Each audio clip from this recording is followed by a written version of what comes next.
Hi, guys. Welcome to the recap show. Today's movie recap will cover a 2022 thriller movie named Shut In. Sit back, grab a drink, and enjoy. The movie's first scene reveals a tree filled with rotten apples. A young girl named Lainey runs barefoot through the fields to pick a fallen apple for her mother, Jessica. When she runs back to the archaic looking house, she receives a scolding from her mother for running outside unsupervised. Lainey apologizes, gives her mother the apple, and runs inside. Jessica collects the apple and proceeds to throw it in the trash can.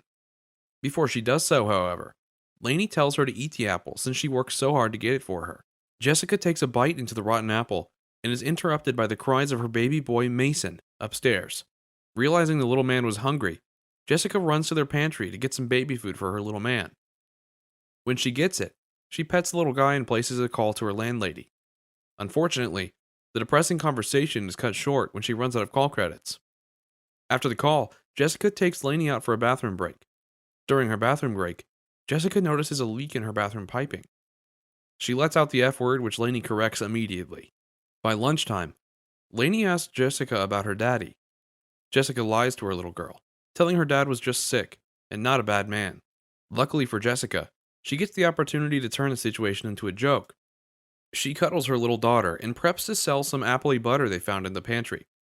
Before she leaves, however, Lainey tells her to sell the apples instead. Jessica lets the cat out of the bag and tells Lainey that the apples were all rotten before putting them in her car. After a few back and forth trips to her pantry and car, Jessica gets locked in the pantry after the door defaults on her. A terrified Jessica calls on Lainey to help her open the door. When Lainey comes by, Jessica describes a screwdriver to her and tells her to go get it. Lainey runs a few steps back and returns with a flat screwdriver. Jessica finds it useless in unscrewing the hinge. She tells Lainey to get her a star-shaped screwdriver and checks out her phone. When Lainey returns, she tells Jessica her father, Rob, was already there. Knowing the kind of person Rob was, Jessica warns her daughter to be careful around him. Lainey runs back, and this time, Rob returns and opens the door for Jessica. She gets out of the pantry and gives Rob a not-so-warm welcome back greeting. Just then, Jessica realizes Rob was moving with the neighborhood crackhead Sammy. She tries desperately to keep her daughter away from the two crackheads. However, this backfires heavily on her, as Sammy cajoles Rob into locking Jessica back in the pantry. A very high Rob then puts Jessica back in the pantry, nails the door shut with one of the nails injuring Jessica's palm, and leaves the house with his crack buddy. A few hours and still trapped, Jessica sits in despair over her current situation. After twilight, she instructs her daughter to lock the front door and keep any strangers out. Lainey obeys her mother and rushes to lock the front door.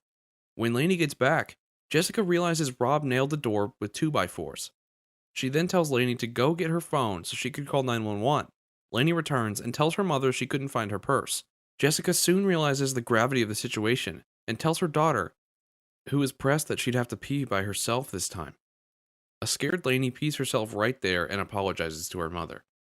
A little while later, Lainey tells her mother that little Mason pooped himself. Jessica gives Lainey a crash course on how to change his diapers.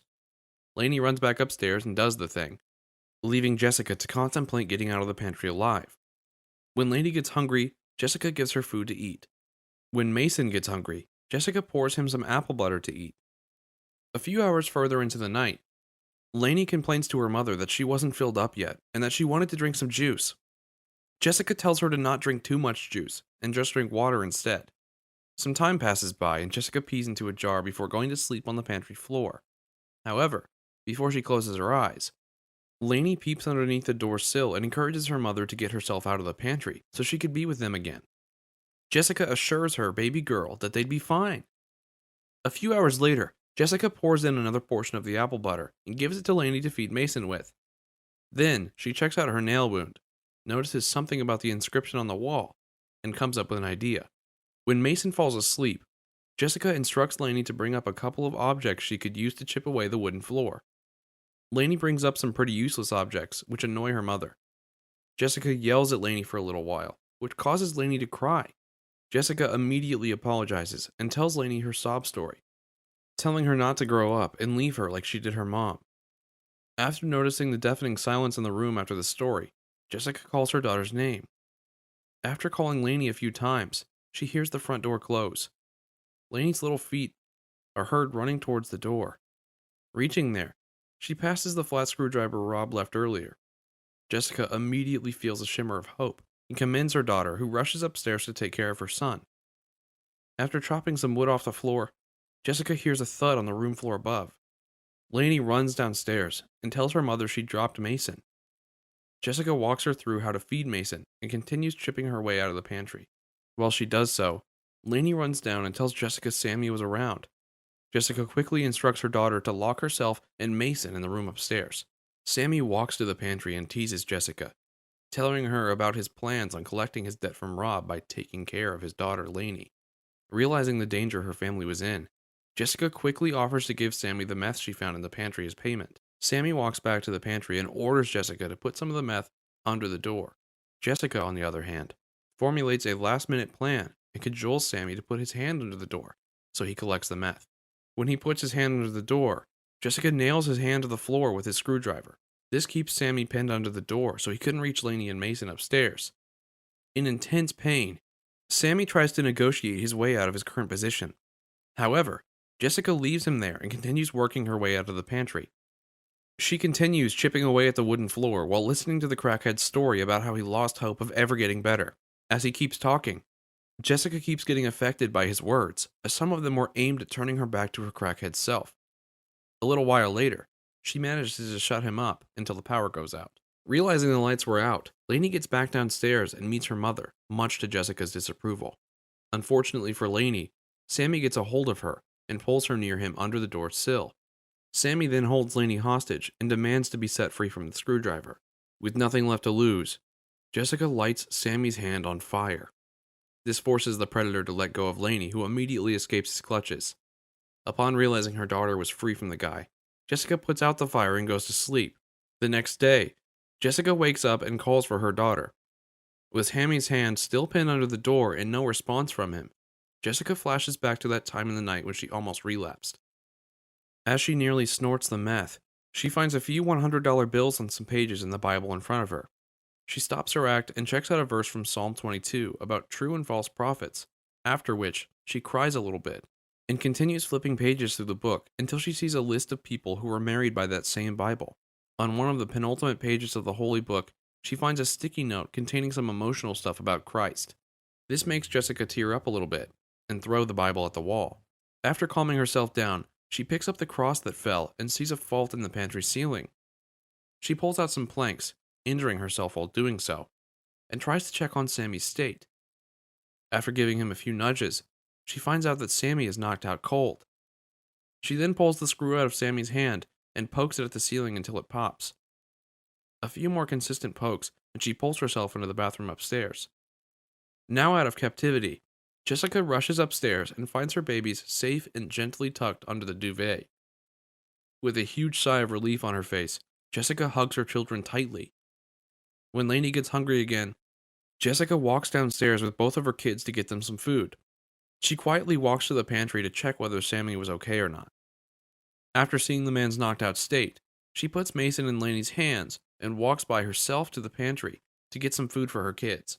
Getting there, she quietly removes some keys from Sammy's key holder and rushes back to the car to get the brown food bag she wanted to sell earlier on. Lainey complains of feeling a little too cold, as the rain was quite heavy.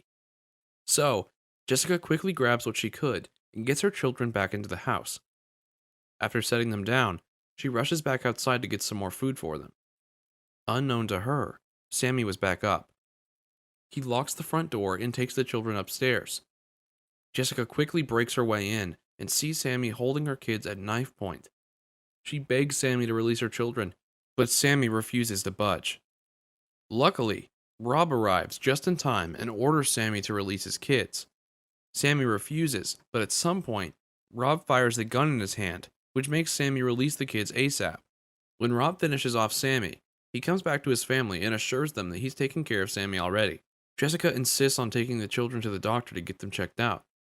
Rob tells her to wait a little bit while he finds something for them to eat in the pantry. He opens up the pantry and sees money scattered all over the floor.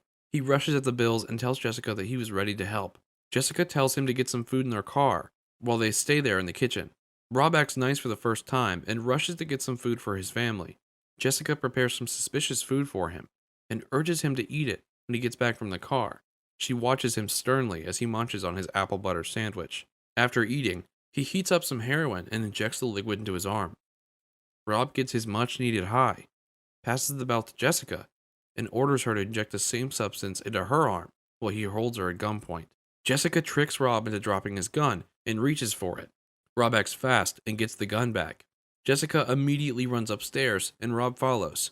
He pins her to the wall and tries to force a needle into Jessica's neck. Fortunately for the single mother, the meth she put in his sandwich earlier kicks in, and Rob's body starts reacting to the overdose. Realizing he's weaker now, Jessica sends Rob to his demise as she pushes him out of the window. When the work is done, Jessica heaves a sigh of relief. A couple of weeks later, a healthy little Lainey could be seen running along the fields and returning with a fresh apple for her mother. When the little bundle of joy scurries into the house, Jessica's seen preparing a batch of apple butter to sell to the townspeople. Lainey gets to her mother and asks if the apple she brought her was good enough. Jessica confirms that it's good enough as she watches her little Mason chuckle playfully in his movable crib. As the family of three laughs and plays with each other, the movie drifts to a happy ending. Thanks for watching, guys. Don't forget to subscribe and turn on notifications to receive future recaps.